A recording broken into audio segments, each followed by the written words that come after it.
Tapi hari ni, suka tak suka Allah pilih kita juga. Suka tak suka Allah memilih kita hari ni. Memilih apa?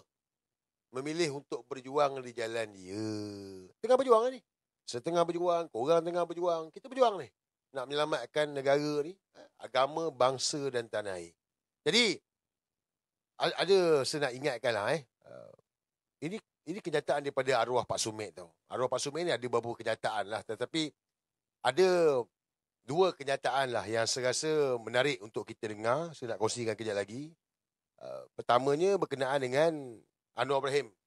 Kalau dia jadi Perdana Menteri, dia tak boleh buat apa pun. Kita susah.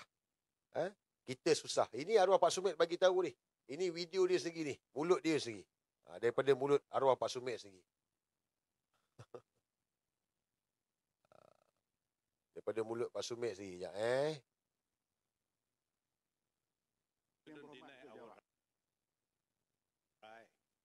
whatever one question, 8 question, we have a Anwar ingat kita boleh senang. Kalau Anwar nak jadi Perdana Menteri, boleh senang. Tak boleh. Ulang sekali lagi.